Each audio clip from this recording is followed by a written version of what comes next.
Guys, today we are gonna learn conditional sentences. क्या सीखने जा रहे हैं हम लोग?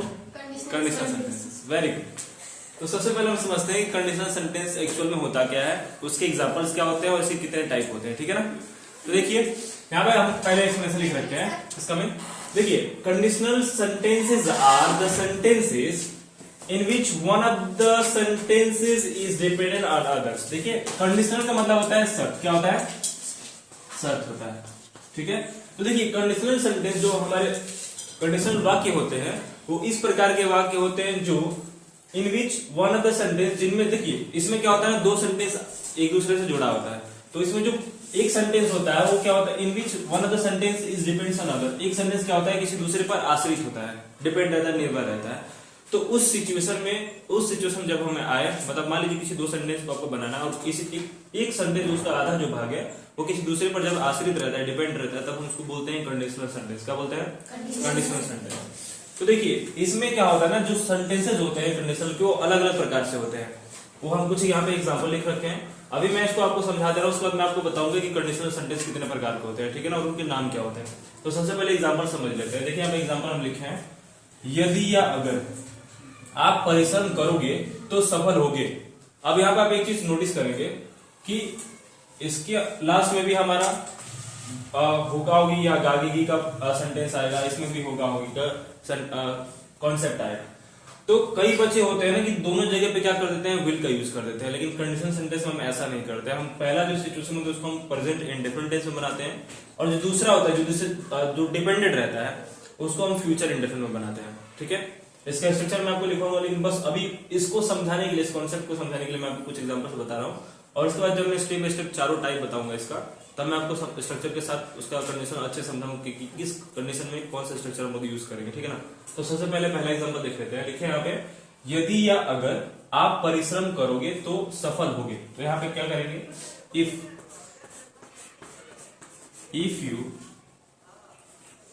Work hard. ठीक है.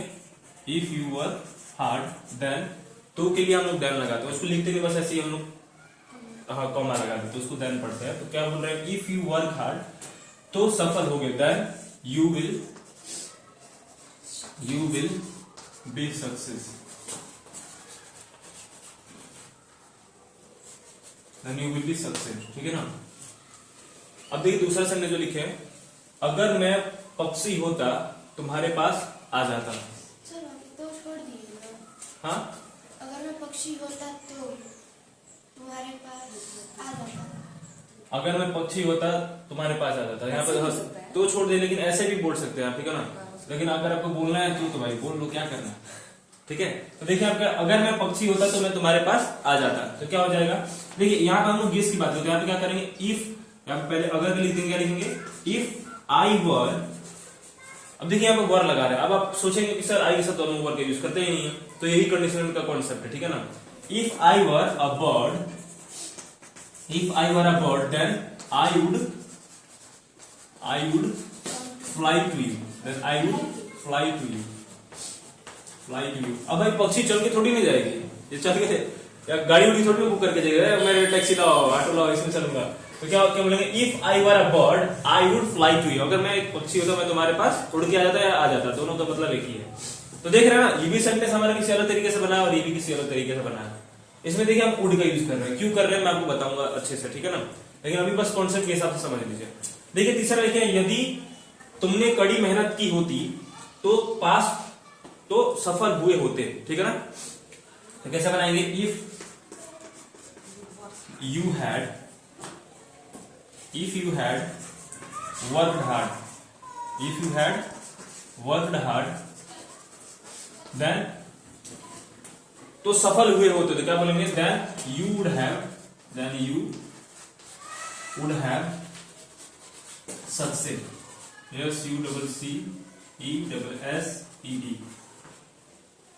इफ यू वुड हैव, देखिए लिखे, क्या लिखे हैं, अगर तुमने कड़ी मेहनत की होती तो सफल हुए होते. तो देखिए क्या लिखे इसका, if you had worked hard then you would have succeed. ये भी सेंटेंस देखेंगे आप लोग, इसमें हम लोग अलग स्ट्रक्चर का यूज कर रहे हैं. ठीक है.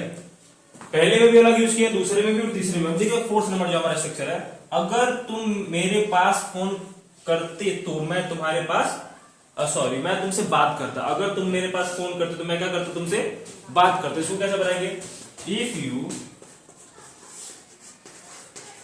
If you call me, if you call me I would talk to you, I would talk to you. देखिए ये भी सेंटेंस आप देखेंगे कि अलग तरीके से बना है, पहला भी और लास्ट वाला भी, इन दोनों का कॉन्सेप्ट सेम मिलता जुलता है, लेकिन इसका आप देखेंगे आप, हम लोग इसमें विल लगाया है और इसमें वुड लगाया है। क्यों लगाया है? क्यों? इसका कॉन्सेप्ट कुछ अलग है। इसमें हमारा करोगे आया है और इसमें क्या है, अगर तुम मेरे पास फोन करते तो क्या है, मैं तुमसे बात करता। तो क्या लिखे हैं? If you call me then I would talk to you. आ रही बात समझ में? तो इसको थोड़ा सा और आप अच्छे से देखें और समझें कि इसमें कोई अगर आपको डाउट तो मुझे बताएं। किसी को भी आप में से किसी को भी कुछ डाउट तो बताओगे, किसी को भी कोई डाउट है? डाउट अगर रहेगा भी तो अभी जब मैं इसका टाइप पढ़ाऊंगा आपको, कोई इसे कितने टाइप होते तो आपको मैं डिटेल में बताऊंगा कि कहां पे कौन से स्ट्रक्चर हम क्या करेंगे, अप्लाई करेंगे और इसको समझने के लिए और बोलने के लिए, ठीक है ना? तब तक के लिए देखिए कुछ डाउट है तो बताइए मुझे। इतना भी 4 सेंटेंस समझ में आ रहा है कौन कौन सा स्ट्रक्चर यूज कर रहे हैं? सिचुएशन देखिए, सिचुएशन इसमें 4 है, 4 सिचुएशन अलग अलग है, इसमें और भी सारी सिचुएशन आ रहे हैं, लेकिन अभी भी बस समझने के लिए हम क्या करेंगे, यहाँ पे 4 एग्जांपल लिखे हैं और अब हम उसको बताएंगे कि कितने पार्ट्स होते हैं इसके, ठीक है? फिलहाल इतना नोट करिए आप लोग।